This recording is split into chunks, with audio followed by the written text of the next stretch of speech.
Welcome to the What's Happening Birmingham video podcast.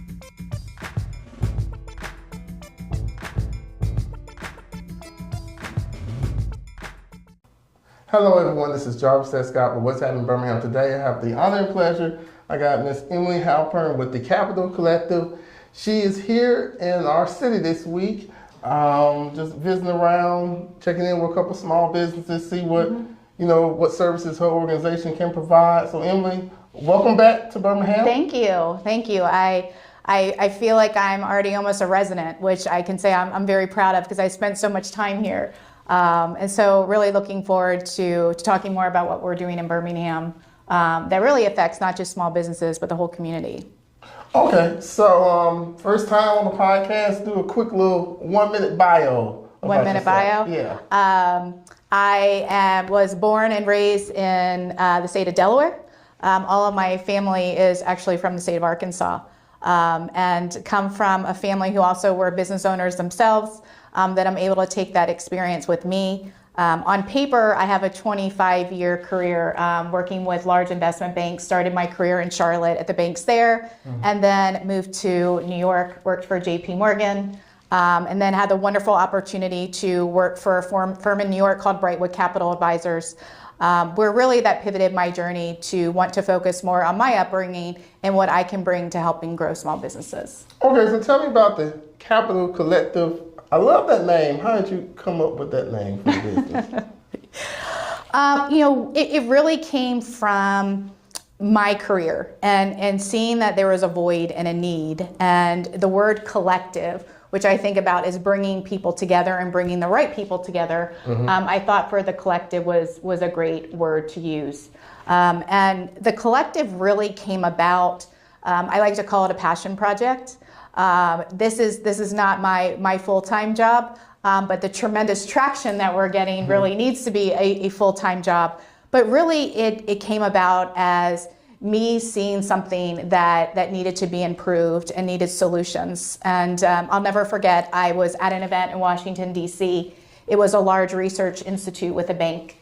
And it was a roundtable with 20 people. You had lobbyists from the Small Business Administration, the Banking Association, community lenders, venture funds, and they were all together to talk about, because it's a think tank, what can we do to help solve for a statistic? Okay. And the statistic is less than 5% of all small businesses reach over $1 million of revenue, and only 1% of all small businesses make it past 10 million of revenue. Wow. It's astonishing, right? Yeah, that disparity. Yes, that's a big number. Some be happy just to make 250,000 gross. You're right. And then when you think about this and the leaders in the room, you think about the past several years, right? And through philanthropic dollars, through public funding, through corporations, we've all put a lot of work into ideas. How do you start a business? But really we're not at a point of how do we take businesses that are great and how do we get them to the next level? Okay, I like how you bring that, because you hear that word a lot, the scale, pivot. You know, those were, I guess pivot when you adjust when it's challenging time, but scale is when you're trying to get to that next level to get that $1 million amount. Yes, and so that really, I'm sitting in this room, everybody has ideas. And I'm listening to everyone's ideas. Do we create more loan products for small businesses? Do we think about changing FICO scores? And, I've been involved in some shape or form investing alongside the Small Business Administration with the fund that I was a part of, called SBIC funds.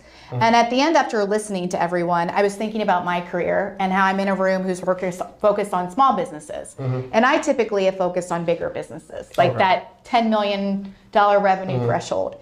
And after listening to everyone, really it just came in my mind, why aren't we bringing all the great things and resources and expertise that we're bringing to big businesses? And why don't we just repurpose that to the phase of businesses right below that? Why are we reinventing the wheel? Why are we creating all these things? Why don't we take what's working and let's get those people to help with their expertise and help the businesses below? And so that was really my thought that I brought to the group, and there was silence. I wasn't sure what everybody thought, and I think that silence really was getting people to think And what are we doing and how do we bring everybody together? And so I will never forget, at the end of that event, a woman came up to me from the large bank foundation, and we talked, and she said, we're trying to solve for this. Could you put your ideas on paper? Oh, wow, okay. And so really what happened was we were able to create a partnership with that organization to really help scale businesses. And it was a great way for me in my career that I can pivot. And how do I use my experience to have a broader impact beyond just what I'm doing?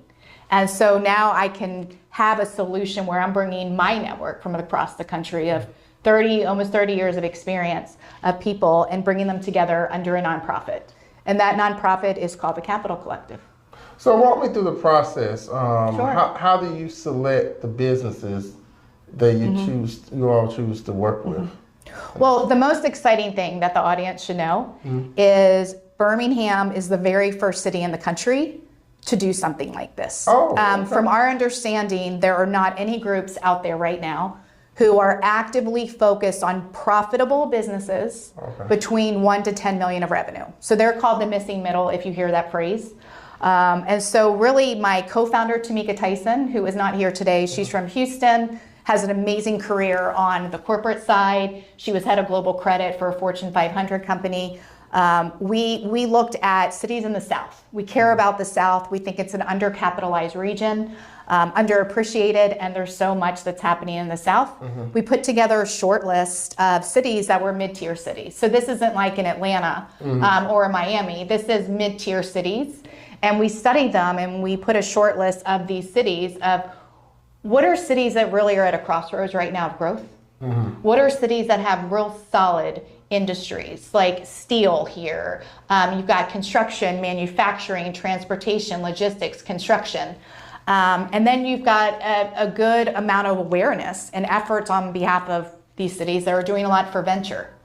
And so really when we looked at these cities, we thought about, well, if they have a lot happening here in venture, but they've got a lot of industries over here that aren't venture, those cities are really prime to have something like what we're doing. And so after our research, we narrowed it down to 3 cities, and Birmingham was one of them. And so the personal way, I would say, of why we said yes to Birmingham is the people. Okay. And I was introduced to a gentleman who has been a great contributor to the city of Birmingham. His name is Norm Davis. He was involved with the True Fund, Banking Association, a lot of others. I was introduced to him several months ago, and I told him what Tamika and I wanted to do. And he said, Emily, you've got to bring this to Birmingham. Birmingham is ripe for something like this. They want to grow, and I will help you do it. And then he said, and there's another woman that you should know. Her name is Kathy Wright. And Kathy Wright, for those of you who don't know her, is phenomenal. She's had an amazing career as an attorney. She's been very involved with the Community Foundation of Birmingham as well and other organizations. And we met with her and we said, can you help us? Okay. And so really that is what put Birmingham really at the top of the list. And, we chose Birmingham from there. It's a small world because I met, he's going to be watching this. I met Norm when I was in college at UAB. I was introduced to him. So it's a small world how everything kind of connect together and everything. Yeah. And I agree that, one of the most untapped things about Birmingham is its people. 100%. And a lot of times, because everybody knows to get to Atlanta, you got to go through Interstate 20. So it's like Birmingham's that last major city before you get to Georgia. But like you said, that there's a lot of different businesses because now Birmingham is sometimes people mention us in the same thing as tech. And also on the other side, which is non-traditional, we have a lot of food trucks and foodie town and things like that. Yeah. And so, that's the honest answer. How did Birmingham get to the top of the list? It's people. And the people who care about this organization. I'll never forget in one of my early meetings a couple months ago, I was meeting with the Women's Foundation of Alabama that is just phenomenal. Okay. And she asked, Melody asked, why Birmingham? And I started talking about the people and I started crying. I've never met such a community of people who really work together to want to grow the city. And so they've been an amazing partnership.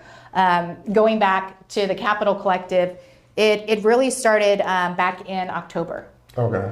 So our anchor funder is JP Morgan Foundation, who were very excited that we chose Birmingham. We partnered with other great partners, Alabama Power Foundation, Prosper, Community Foundation of Greater Birmingham. The Birmingham Business Alliance has been great to us, the EDPA, Protective Life has been great, Service First, Synovus, and several others. They really stepped up to the plate and said, how can we help you? And so we wanted to get this off and running before the election last year. There's kind of a joke of, I was talking to someone and they said, have you met those two women, Emily and Tamika? They're going downtown meeting everybody and they're coming in hot here. and we came in hot because we knew what was going to happen in the future if we didn't start doing this now. Okay. And so the whole point of getting this done fast was to do it before the election, because we knew that if there was a change in administration, we already had great things going for small businesses. And so we knew that would help really with the continuum of the program, because there's just so many things getting lost right now in all the changes. So going back to the collective, really what it is we have a 12-week program. It is called the Beyond the Middle Intensive. Okay. Play on words. The missing middle, we're getting them beyond the middle. 12-week program, we really kicked it off to our ecosystem partners in the community, and we did that back in October. And then we had a 7-week period of applications. And it was pretty simple. It's obviously businesses between 1 to 10 million of revenue. We had a preference for non-tech businesses. Oh, okay. So that's what really makes us stand out. I was going to ask you that. I go back to, I love backbone of the economy, essential industries. And I really think we need to get back to that and how vital it is. And when you think about it too, those are the ones that are creating the jobs, and they're creating them fast based upon the need. And just with things that are changing now in the market, we need these businesses now more than ever. And a lot of them are skills-based hiring. And so those are the businesses that we preferred. And we wanted to make sure businesses were scalable. Your favorite word today, I'm going to say it, scale. Yeah. And so what it is of course businesses want to get bigger. But some businesses may want to get big, maybe a little bit, but maybe it's a lifestyle business and they're okay with it. And for us, we wanted to find companies that really wanted to take this to the next level. And they were coachable, and they knew that they wanted to be a part of this intensive. So that was really the criteria to start with. Greater Birmingham, surrounding 7 counties, 12-week program. And so the program is designed for next level capital readiness. Okay. So what does that mean? It's, yes, we focus on the growth and we bring in the strategy, but access to capital and access to networks is a very big thing, as we all know in our business. In order to scale, you need capital. You really need to do it in the right way. And so that was the goal, is how can we get these businesses ready? How can we provide holistic education on all the different types of capital out there? And I'm not talking about the 2 slides in a PowerPoint that oftentimes people see, and it's like, what are the pros and cons of equity? What are the pros and cons of debt? No, it's taking this to a whole another level. And it's bringing that education to these businesses, and then it's helping them figure out how much capital they need to scale. So if you think about it visually, there's really 3 parts to our program. The first part is really honing in on growth strategy. Okay. How do we hone in on growth strategy? We bring in great people, but also Tamika and I tap our industry experts that we have. For example, we have a forestry services business. And through our networks, I found a great business based in Atlanta, Georgia, $600 million revenue business. Okay. They have been buying up a lot of forestry services businesses. And so this business who got selected in our program, she was trying to figure out for her growth, the three ways they could pivot in forestry services. We can help her with the numbers, but as far as really figuring out her next step of growth, where she's going to get more clients, we needed that industry knowledge. And so I was able to facilitate through our networks the chief operating officer of this $600 million revenue business in Atlanta. Oh, wow. And he was generous to do a one-on-one call with her. And I'll never forget that day. We had her father, it's really, first generation from Mexico to the United States, great story, family business, strong work ethics.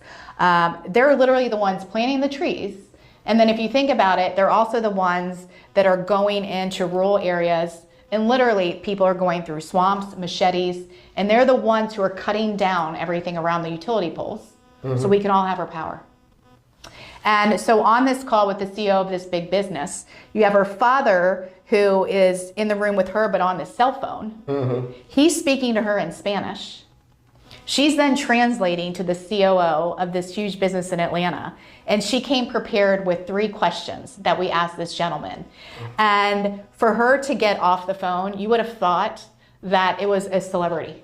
Oh, wow. I mean, to have that one-on-one focus and to have somebody who's done it well and say, these are the 3 things. Maybe you haven't thought about this way. Why are you so worried about buying the equipment and what happens afterward? You sell it. And so those 3 things that we were able to gather from that call are just some of the, I guess, intangible things of what we're trying to do to hone in on the growth strategy. So we've got a lot of success stories that have happened. We actually have a ethnic focused grocery store, multicultural, that some of you may know in this area. She's got 2 locations. We brought in a consultant who focuses on supply chain and logistics. And he had just finished a project with Kroger. And so he walked up and down the aisles with her and said, tell me about, day to day. What are some of your processes? What are some of the technology? So again, we really got to hone in on that growth strategy. So that's a customized approach, right, for these 12 businesses. Then we get their growth strategy. And then the next part is we're actually doing the financial modeling and structuring for this business. So if they're saying, I want to be a $5 million revenue business in the next 2 years, we're literally working with all their financials, their accounting firm, trying to map out how do they achieve that. So think of us as like really an outsourced financial advisory, the number crunching, fun people that you read about. I don't know if all of them are fun, but and then the third part of it, right? So you've got those 2 pieces. You figured out the amount of capital. You figured out who you want to be. And this is not who you want to be next year. This is who you want to be in the next 3 years. And then let's back into that. And then the third piece, which I'm really excited about, is we hired an investment bank. An investment bank who works with large businesses. And so this investment bank has worked with each of these 12 selected businesses. And they put together a professional investor presentation. Oh, wow. Okay. And the feedback we've gotten from some of our businesses is like, we literally brought their business to life. They had no idea talking about their business to someone and then actually seeing it on paper with everything put together, what that would look like. And so again, going back to next level capital readiness, it's what is your growth strategy? What is the amount of capital that you need to achieve that? And we're very big on thinking big. If you're coming to a capital provider, you've already got a large contract and now you're trying to act fast to get capital, that's not the goal of this. The goal of this is you need to know what you need, in the future so you can start developing the relationships. And then getting the investor presentation together. And then our concluding event, which is April 29th, is a capital matchmaking event. Oh, okay. Yes. And so what we are facilitating is we're bringing in 10 capital providers. And there's so many different capital offerings now. The average person really can't keep up with them. I mean, I would say in the past 5 years, maybe some of you have heard of impact investment funds. And so you've got these great people who are thinking about what are different strategies that we can do to help businesses get bigger. Maybe it's ones that are focused on community or rural areas or lower to moderate income areas, and finding things that are market rate, but not over market rate, and really designed to help businesses grow. So you're not going to find that going to your local bank, or you're not going to find it going to your credit union. And so those were the things we wanted to facilitate. So the Capital Collective, we've committed to bringing in 10 outside capital providers. And so if you think about it, it's like a speed dating session. So there's no pitch. Like, I feel bad for those businesses who they have these pitch competitions and they're literally in crowds. You got to pitch your business for 5 minutes. And you say, you're doing a little PowerPoint presentation or a nice little promo video about what you've done. Yes. And they're all great, right? Yeah. But part of it is you got to see somebody in their true self where they are. And for most people, that's not pitching their business like a Shark Tank. And so how we designed it is we're going to have 10 tables. Each capital provider who's participating has a table. And then we facilitate it that each business, basically like we're having today, has a one-on-one conversation. It's timed, probably be 8 minutes. They walk through this investor presentation. They're very confident about it, talk about their business, who they are, who they want to be, how much capital they need. And so at the end of that event, right, they've met with 10 different capital providers. And then we helped facilitate all that. So we ourselves are not providing the capital, but what we're doing is we're facilitating the capital. And so it's basically on the owner. But if we've done our job correctly, we want to get more yeses. We want to get more yeses to capital so businesses can grow. But I always say it's not just a yes, it's the right yes. I mean, it could be great. You went to a bank and got a $2 million loan, but you may not need $2 million. And if you got it, you may not know how you're going to use it. Oh yeah, I was just about to think about that's that too. And so really that's what we're doing is, you know, we're getting them ready for capital, getting them to understand capital, and then we're facilitating the capital. So it's all the things Tamika and I sitting for our careers as investors. And if we could bring like a best practices of everything we've seen of all these businesses, what we wish they were prepared for, what they knew about, that's really what we designed with this program. Is from an investor perspective, is very much a top-down approach, and we're excited to bring this to Birmingham. We've got 12 amazing businesses. If you ask me about my industries, I'm going to remember them right now. Okay. They are. When will they be announced? The business. So the businesses have been announced. Oh, they have. Okay. Yeah, businesses have been announced. We are in the middle of this intensive right now. Okay. We've got, as mentioned, forestry services. We've got construction companies. We have healthcare services businesses that I didn't even know existed with what they're doing. It's absolutely incredible. We have a civil engineering firm. We have a business that is here in Birmingham. I love telling this story. Their business is they have the software and the hardware, and they are in all the leading museums across the country. Okay. And they're monitoring humidity for art collections in the Smithsonian. Oh, wow. And that business is right here in Birmingham. Wow, that's impressive. Yes, it is. We've got a local hospitality group that is in our intensive. Like I said, we've got construction, we've got waste management. So it's really across the board. And I can say for our beta, for this first one, I couldn't be happier to have a snapshot of the real industries also that make up Greater Birmingham. And so it's a great way to kind of catapult this. And then after this intensive, we work with these businesses for another 6 months as a resource. With our great funding from our partners is bringing in people from outside to help them. And we've got 3 goals at the end. Helping these businesses achieve the amount of capital that they need. So that's tracked over 12 months. We track the revenue growth of the businesses over 12 months. That's really where you get to see and touch what you're doing to make sure that works. And then the third is jobs created and retained. Yeah, that's the most important thing. Because, jobs created and retained. Yes, the tax base, and even in this times that we live in, with the time of this taping, you know, you read the headlines, someone's laying off workers, and mainly it's been like in manufacturing that a lot of the jobs are getting laid off and everything. Well, hopefully for these businesses, they're going to see more to come. Okay. And then also we think about, you know, with these businesses, you got to always think about workforce. You know, we identified with one business why she wasn't hiring is because she wasn't paying what was market rate. And that wasn't her fault, right? But she just wasn't an expert in it. Yeah, just didn't know the numbers. And so those are the things that we helped her with. So over this 12 weeks that we did, it's hybrid. So one, there are some programs where they're a couple hours at a time.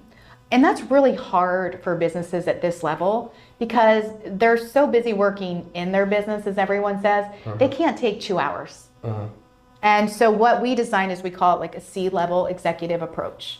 And so over the 12 weeks, it's a 1-hour commitment that we do at the end of the day. We started it as virtual, and then we ended up doing it hybrid. So how many times a week is it? one time. One time a week, okay. And then they've got an hour with their advisor. Okay. And we found from the businesses that a couple things. One is they wanted to do more in person because the content was so good that they wanted to be able to be with other businesses, get to know the other businesses, and also get their feedback. And then also from when you hybrid, you block out, because you're doing it virtually, you got all these distractions. Yeah, when you're in the classroom, you can focus. Tunnel vision. And what else we realized from this, and we've got some success stories, is we've actually created an ecosystem for CEOs and business owners of this size. Okay. Because think about it. Who are businesses right now that are struggling? Where do they go to get some answers to things? They oftentimes don't go to their competitors because the competitors oftentimes aren't going to help. Yeah. And so to have these businesses in different industries coming together, I just got an update a couple days ago from Tamika that one of our in-person events, the two business owners were talking, and one of them made an introduction to one of the community colleges here. And as a direct result from that introduction, just hired a brand new employee. Oh, wow. And so, we're gonna be highlighting the successes. With everything going on and lots of changes, as you said, job cuts, the Capital Collective has a lot of things to celebrate. Okay. And we're going to be highlighting the number of jobs created. We're going to be highlighting, we've got businesses now who are hiring finance people. We've got businesses now who realize they're doing everything and they need to hire salespeople. Mm-hmm. And so these are the things we look forward to highlighting as we move forward. So if somebody want to get in contact and learn more about your organization, where do they go? So we have a website. Okay. It is thecapitalcollective.org, where you can go online. One of the exciting announcements that I am also want to talk about is we actually just got a commitment and we are now launching this in Richmond, Virginia. Oh, congratulations. Yeah, so to all of you out there who have friends who are business owners in Richmond, please share the news about this. Capital One has been an amazing partner to commit for wanting to grow small businesses. Mm-hmm. And I will say more exciting news to come, but the success that we've had so far has really identified not a need per se, but a need that is an opportunity. So we had 53 businesses apply in 7 weeks. Mm-hmm. We had 30 that fit between 1 to 10 million of revenue. We only picked 12. You know what that means? There are a lot of businesses out there we didn't even get to about this. Oh, yeah. So here's what I can tell you. Mm-hmm. We're going to be coming soon again. Okay, well, and we're going to be bringing this again to Birmingham. I can't say the details yet, but it will be announced soon. But really happy that I'm talking to your audience because we're going to get the word out, and we're going to get the word out for the second one. We're going to talk about success stories, and we've got 7 counties to cover for Greater Birmingham, and we've got a lot of great businesses that are out there that we really want to help partner with. Well, Emily, thank you for coming on. You took the words right out of my mouth. Like next time we have to bring some of the success stories on here to kind of. Oh, I'm ready for it. Kind of talk about it and stuff. So you're welcome to come back on. Looking forward to it. And thank you for choosing Birmingham. And we may have to steer you away. Let Birmingham be your second home, maybe permanent home. It could happen. And I just want to thank Birmingham for being so welcoming to us. Okay. It really, all the partners here, the city, this entire ecosystem of just welcoming us with open arms is also, I think, the real reason why there's more people coming to Birmingham. Okay. Well, thank you all for watching. Stay tuned. She's be back here real soon. I really enjoyed this story. Thank you all for watching. Please check out what'shappenbirmingham.com for more interviews. Don't forget to subscribe to the YouTube channel. I'm on TikTok at Happening Birmingham. And the audio version of this is on Apple Podcasts. Thank you all again and have a great day. And check out more exciting news to come from the Capital Collective. You got it. Thank you, Jarvis. Bye-bye. Thank you for watching the What's Happening Birmingham video podcast. Please check out our website, app, or subscribe to our YouTube channel for the latest videos today.